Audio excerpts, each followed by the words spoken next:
अस्सलाम वालेकुम स्टूडेंट्स, आज हम अपनी फ़िज़िक्स का लेक्चर नंबर 23 स्टार्ट करेंगे। आज का जो हमारा टॉपिक है वो है Newton's first law of motion, Newton के हरकत का पहला कानून। बच्चों, जैसे हम बाकी टॉपिक्स पढ़ते हैं, हर टॉपिक की हम डेफिनेशन पढ़ते हैं। याद रखना कि जो लॉ होते हैं, जो कवानीन होते हैं, जो कानून होते हैं या प्रिंसिपल्स होते हैं, उनके लिए आप वर्ड डेफिनेशन यूज़ नहीं करते। इंग्लिश में इसके लिए वर्ड स्टेटमेंट यूज़ करते हैं। अब बच्चों, न्यूटन ने अपना फर्स्ट लॉ जो दिया था उसकी स्टेटमेंट क्या थी, मतलब उसकी डेफिनेशन क्या थी। न्यूटन ने अपने फर्स्ट लॉ में क्या कहा था? न्यूटन ने अपने फर्स्ट लॉ में कहा था कि एक बॉडी जो होती है वो अपनी रेस्ट की हालत या यूनिफॉर्म मोशन की हालत कंटिन्यू रखती है जब तक उस पर नेट फोर्स ना लगे। बच्चों, ये सेम वही वाली बात है जो हमने इनर्शिया में पढ़ी थी।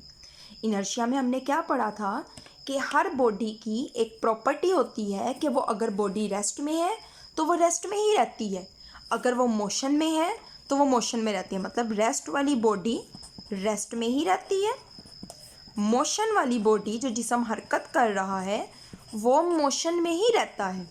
अब अगर आपने इस रेस्ट वाली बॉडी को मोशन में चेंज करना है या मोशन वाली बॉडी को रेस्ट में चेंज करना है तो किस तरीके से चेंज आएगा? जब यहाँ पे आप उस बॉडी पे फोर्स अप्लाई करोगे। तो न्यूटन का फर्स्ट लॉ इसी बात से रिलेटेड है, इनर्शिया से रिलेटेड स्टेटमेंट देखें इसकी। A body continues its state of rest or of uniform motion in a straight line। एक जिस्म खत मुस्तकीम में अपनी यूनिफॉर्म मोशन को जारी रखता है या रेस्ट की हालत में ही रहता है, प्रोवाइडेड का मतलब होता है बशर्त ये के, मतलब साथ कंडीशन लगा रहे हैं, no net force act on it. जब तक उस जिस्म पे कोई नेट फोर्स अमल नहीं करेगी वो जिस्म अपनी हालत को जारी रखेगा, कंटिन्यू रखेगा। रेस्ट में है तो रेस्ट में रहेगा, यूनिफॉर्म मोशन में है तो यूनिफॉर्म मोशन में रहेगा। बच्चों, ये आप लोगों की बुक में डेफिनेशन न्यूटन के फर्स्ट लॉ में पिंक ब्लॉक में लिखी हुई है, आपने वहाँ से कर लेनी है, चाहे आप यहाँ से देख लें, उर्दू मीडियम वाले भी अपनी बुक में पिंक ब्लॉक से कर सकते हैं। अब बच्चों, यहाँ पे वर्ड यूज हुआ है नेट फोर्स। ठीक है, हमने फोर्स तो पढ़ लिया, लेकिन अब नेट फोर्स क्या होता है अब मैं आपको बताती हूँ। नेट फोर्स क्या होता है इसके बारे में हम पढ़ेंगे। बच्चों देखो, फॉर एग्जाम्पल एक बॉडी है, sorry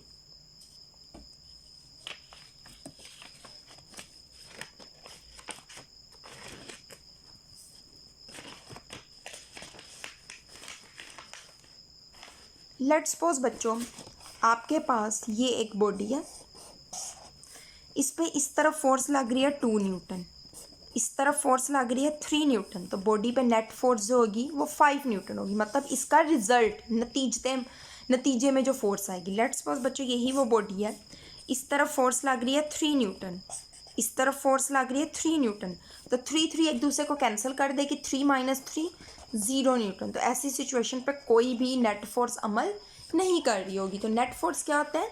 resultant of all the forces acting on a body. किसी जिस्म पे लगने वाली तमाम फोर्स का नतीजा जो होता है इज कॉल्ड नेट फोर्स। ये बच्चों आप लोगों के टॉपिक के साइड में ये देखें ब्राउन ब्लॉक बना हुआ है, इसमें लिखी हुई है, आप लोगों ने यहाँ से कर लेनी है, उर्दू मीडियम भी और इंग्लिश मीडियम भी। अब बच्चों हम लोग पढ़ेंगे न्यूटन के फर्स्ट लॉ को, एक्सप्लेनेशन इसकी पढ़ेंगे। एक्सप्लेनेशन में मैं आपको बता दूं कि न्यूटन का जो फर्स्ट लॉ जो है, न्यूटन के हरकत का जो पहला कानून है, उसका ताल्लुक होता है 2 तरह के इज्साम के साथ। वो बॉडी या तो रेस्ट में होगी या वो यूनिफॉर्म मोशन के साथ हरकत कर रही होगी।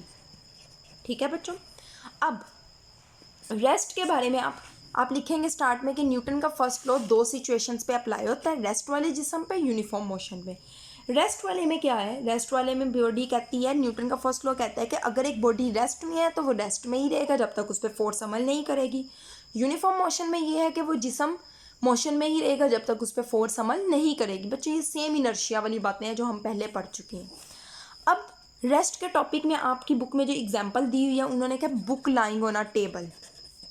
ठीक है, बुक, अगर एक टेबल में किताब पड़ी हुई है, ठीक है, एक बुक टेबल में एक किताब पड़ी है, तो क्या वो किताब कभी हरकत करेगी जब तक आप उसको फोर्स नहीं लगाओगे। ठीक है, अब यूनिफॉर्म मोशन में उन्होंने क्या कहा है, उन्होंने कहा है कि फॉर एग्जांपल एक बॉल है, इस बॉल को आप एक ग्राउंड पर रोल करते हो, आप फेंकते हो, लेट्स सपोज ये बॉल मूव करते करते आहिस्ता आहिस्ता आगे आ रही है, एंड पे जाके वो रुक जाती है। वो क्यों रुकती है? क्योंकि यहाँ पे फोर्स लग रही होती है, फ्रिक्शन की फोर्स। फ्रिक्शन की फोर्स कहते हैं रगड़ की फोर्स को।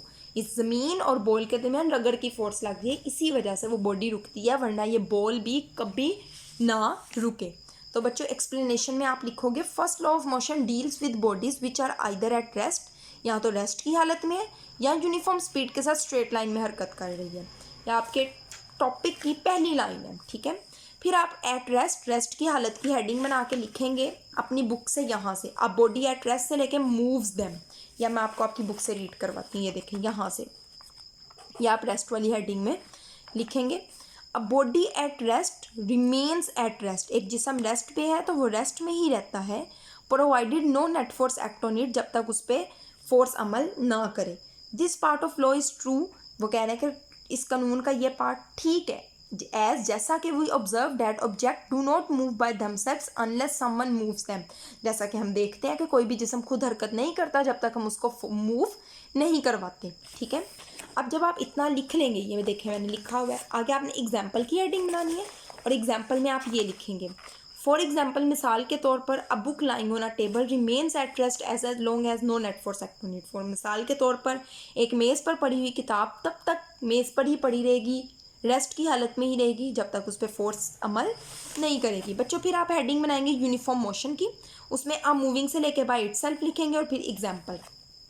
ये देखें, आप देख सकते हैं यहाँ से a moving object does not stop moving by itself. एक हरकत करता हुआ जिस्म भी खुद ब खुद नहीं रुकता। आगे यहाँ से अब बॉल से, गेंद से एग्जाम्पल स्टार्ट हो जाएगी इसकी। A ball rolled on a rough ground stops earlier than rolled on a smooth surface. वो कह रहे हैं कि अगर एक रफ सरफेस होगी, गैर हमवार सतह होगी, वहाँ गेंद जल्दी रुक जाती है as compare to plain surface, जो स्मूथ सरफेस होगी, ठीक है। इट इज़ बिकॉज, ऐसा इस वजह से है, rough surface offer greater friction, क्योंकि गैर हमवार सतह में फ्रिक्शन ज़्यादा होती है। If there would be no force to oppose the motion of a body then the moving body would never stop. वो कह रहे हैं कि अगर इसके रास्ते में रुकावट पैदा करने वाली कोई फोर्स मौजूद ना हो तो जिस्म कभी भी नहीं रुकेगा, ठीक है बच्चों। यहाँ तक हो गया। अब आपने देखा कि न्यूटन का जो फर्स्ट लॉ है वो बेसिकली इनर्शिया से रिलेटेड है। तो न्यूटन के फर्स्ट लॉ को इनर्शिया का कानून भी कहा जाता है, ठीक है। आपने लॉ ऑफ इनर्शिया की हेडिंग बनानी है और यहाँ आप अपने नेक्स्ट पेज पे देखें, आप यहाँ से लिखेंगे इसके अंदर सिंस चूंकि Newton first law of motion deals with the inertial property of matter. Newton के हरकत का पहला कानून जो है वो मादे की इनर्शियल खसूसियात के साथ लिंक कर रहा है। देयरफॉर इस वजह से Newton first law of motion is also known as law of inertia. इस वजह से न्यूटन के हरकत के पहले कानून को इनर्शिया का कानून भी कहा जाता है, ठीक है बच्चों। आपका ये हो गया एक इम्पोर्टेंट लॉन्ग क्वेश्चन है। सबसे पहले स्टेटमेंट में हमने पढ़ा कि एक जिस्म रेस्ट में है तो वो रेस्ट में रहेगा, मोशन में है तो वो मोशन में रहेगा जब तक उस पर नेट फोर्स अमल नहीं करेगी।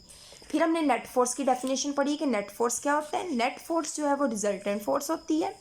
फिर हमने एक्सप्लेनेशन पे 2 पॉइंट पढ़े, रेस्ट और यूनिफॉर्म मोशन। रेस्ट में हमने लाइंस पढ़ी कि जिस्म रेस्ट पे है तो रेस्ट में ही रहता है जब तक उस पर फोर्स ना लगे, और इसमें मेज़ पे पढ़ी किताब की एग्जाम्पल लिखेंगे।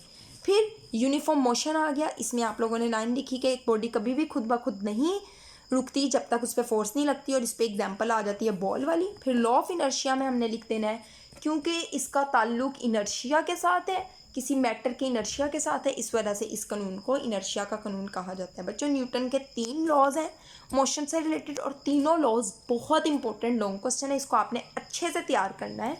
आज के लिए इतना ही। इंशाल्लाह नेक्स्ट क्लास में हम कल की क्लास में अपना न्यूटन का second law of motion start करेंगे। अल्लाह हाफिज़।